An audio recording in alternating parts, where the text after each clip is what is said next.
Hello students, welcome to our next digital class session.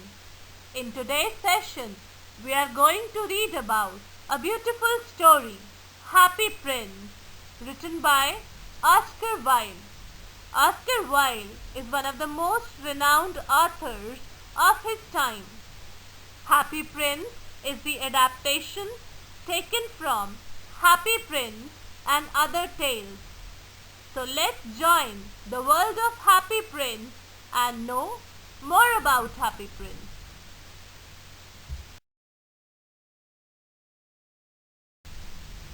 In a town full of poor people and their suffering, the statue of Happy Prince stood on a tall column, gilded all over with thin leaves of gold, admired by people of the town. Mothers told their children, "Look at Happy Prince, how happy he is. Why can't you be like Happy Prince? He never demands of anything."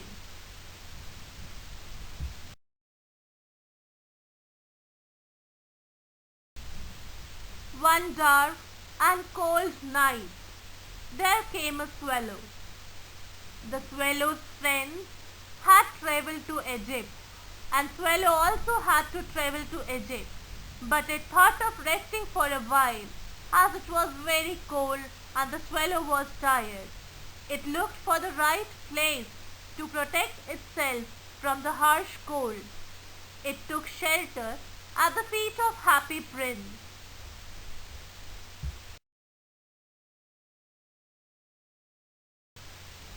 As the swallow was resting at the feet of Happy Prince, all of a sudden it felt drenched. It looked up to see if the rain was drenching it. No, there was no sign of rain. It was the teardrop coming from the eyes of Happy Prince. Swallow was enraged and it asked Happy Prince why it was crying. Happy Prince said, "Bird, bird, dear bird, I am a happy prince, no more. I was happy when I was alive, for I have never known what the sorrow was. Now, when I died and I stood here at the highest column of my town, I can see the misery and poverty of my people. They are in pain, they are crying. When I see them in pain, I cry."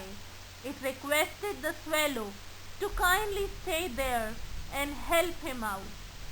Swallow was reluctant, but the Happy Prince requested it, so Swallow agreed to help him once. Happy Prince told the swallow, "Far away there is an open window, from where he can see there is a poor seamstress whose son is unwell. He has high fever.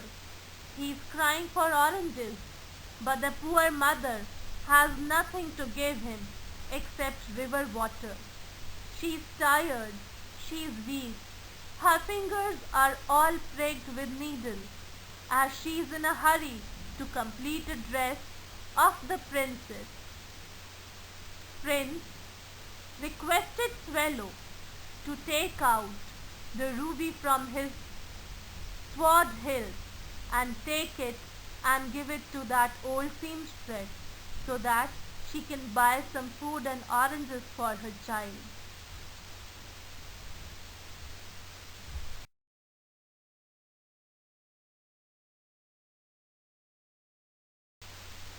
Swallow was wondering that even after such harsh weather and cold breezy winters, it was not feeling as colder as before.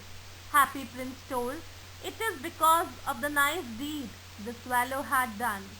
And then Happy Prince said to Swallow, "My friend, dear little birdie, please will you stay with me for one more night?" To which Swallow said, "My friends are waiting for me. I cannot do that. I will die here." Happy Prince said, "I can see from here far away across the city. There's a young writer in a little room. He's dying of hunger, but he has to complete a story. Otherwise, his master won't give him money.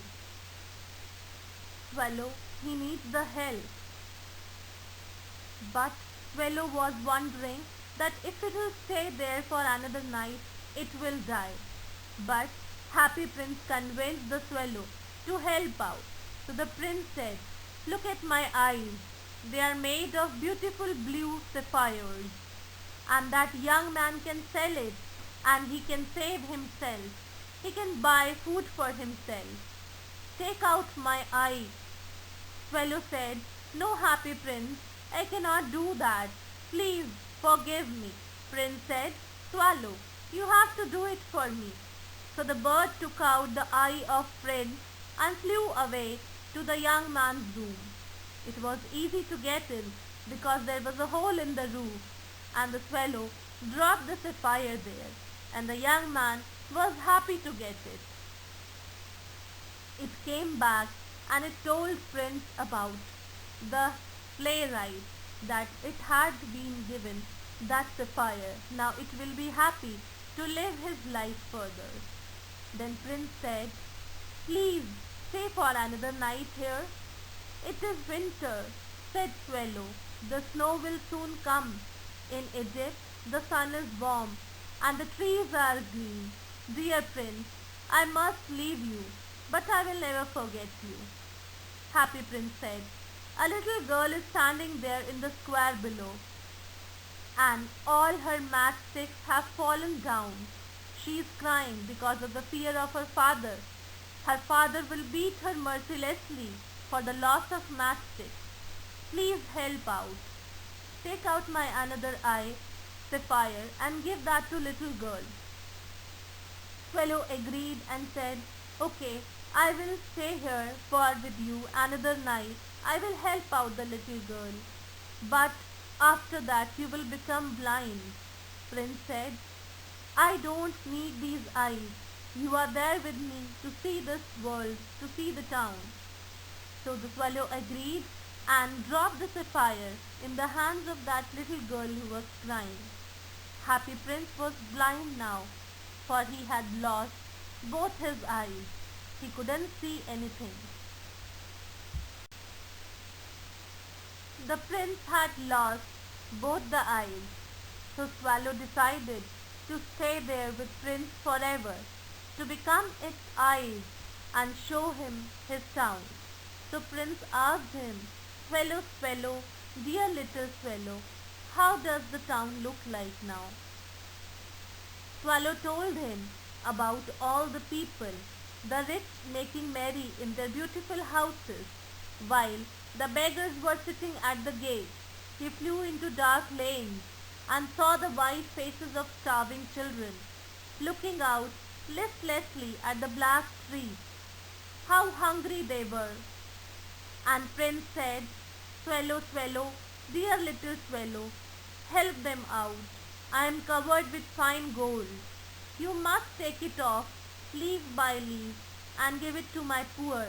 The living always think that gold can make them happy." Leaf after leaf of the fine gold the Swallow picked off, till the Happy Prince looked quite dull and grey. It has lost all its shine and beauty. Then the snow came, and after the snow came the frost. The streets looked as if they were made of silver. They were so bright and glistening. The poor little Swallow grew colder and colder, but he would not leave the prince. He loved him too well. He picked up crumbs outside the baker's door and survived on them. But at last he knew that he was going to die.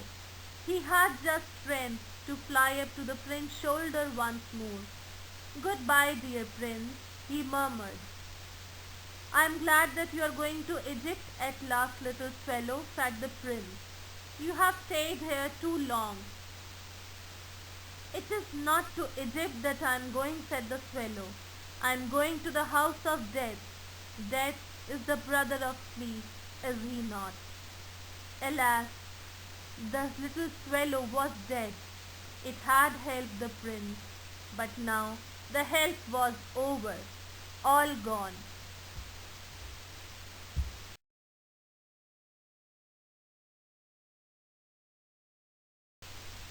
As the statue of Prince looked ugly now, it was decided that his statue will be melted in a furnace and the dead bird will be thrown away. Meanwhile, in the heavens of God, God told his angel, "Bring me the two most precious things in the city." And the angel brought him the laden heart and the dead bird. The laden heart was of the happy prince. His whole statue was melted, but the heart was still alive, and the dead bird was taken to the god.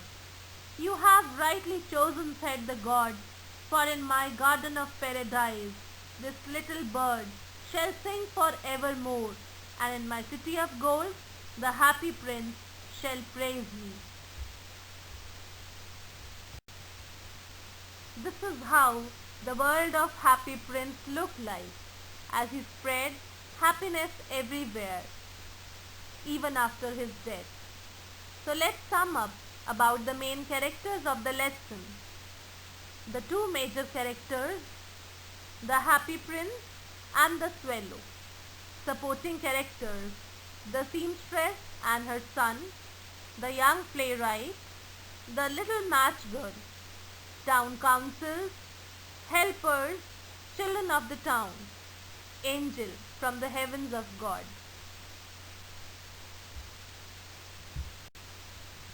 The story of Happy Prince has given us a beautiful moral.